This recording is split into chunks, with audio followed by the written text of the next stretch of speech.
অভিমান করে বলছে আমি থাকবো না। কোথায় যাবে? তোমাকে নির্বাচন দিয়ে যেতে হবে, এত সহজ না।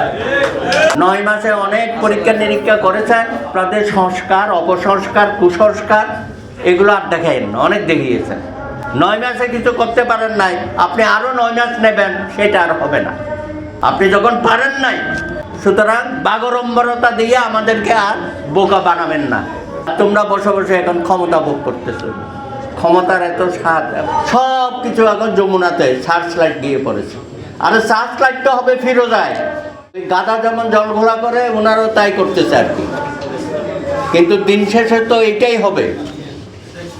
খামোগায় জাতিকে একটা টান টান উত্তেজনার মধ্যে নিয়ে গেছে, যেন একটা যুদ্ধ পরিস্থিতি বাংলাদেশে আমরা সৃষ্টি করে ফেলেছি। আমাদের রাজনৈতিক দলগুলোর মধ্যে বিভাজন, ছাত্র তরুণরা দল করেছে, তাদের বক্তব্য, বিশ্বাস অবিশ্বাস না বিশ্বাস সবগুলো মিলে যেন একটা জগাখিচুড়ি করে ফেলেছে। এটা তো হওয়ার কথা ছিল না। সব কিছু এখন যমুনাতে সার্চ লাইট গিয়ে পড়েছে। আরে সার্চ লাইট তো হবে ফিরোজায়, আমরা ফিরোজার দিকে তাকাই না কেন? ওখান থেকে কি বক্তব্য আছে সেটা কেন আমরা দেখি? আমরা কি এত দুর্বল হয়ে গেছি? এত দুর্বল তো আমরা কোনোদিন ছিলাম না। এত পরীক্ষা আমরা দিয়েছি 52 সন থেকে, সর্বশেষ 24 জুলাই অভ্যুত্থান। আর কত পরীক্ষা দেব আমরা? দয়া করে দেশের মানুষকে আর চরম ভোগান্তির মধ্যে ফেলবেন না। 9 মাসে আপনাদের সফলতা কি বলেন? কোন জায়গায় শেষ পর্যন্ত নিয়ে গেলেন? চিটাগাং পোর্ট আর কি মানবিক করিডোর, এটার মধ্যে এখন আমাদেরকে লাগাই দিচ্ছে উদ্দেশ্যমূলক। কারণ দেশে যদি একটা অস্থিতিশীল পরিস্থিতি সৃষ্টি হয়, তাহলে এখানে সুষ্ঠু নির্বাচন করার পরিবেশ থাকবে না। এটা একটা অজুহাত। সেখানে সেই ফাঁদে আমরা পা দিচ্ছি। আবার এখন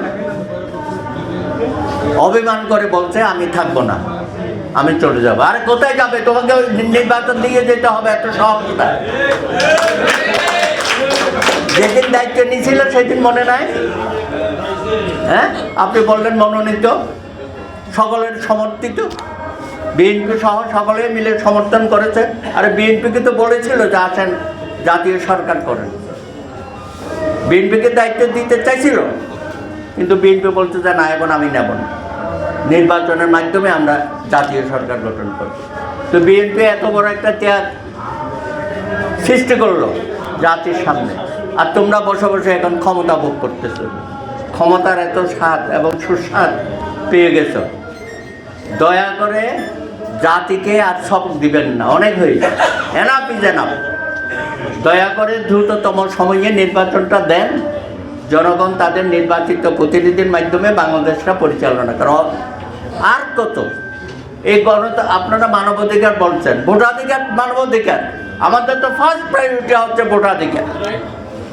কারণ জনগণের প্রতিনিধি ছাড়া এই রাষ্ট্রের মধ্যে সুশাসন, বিচার বিভাগের স্বাধীনতা, প্রশাসন এবং আইনশৃঙ্খলা বাহিনী, এদেরকে সঠিক জায়গায় আনা সম্ভব না।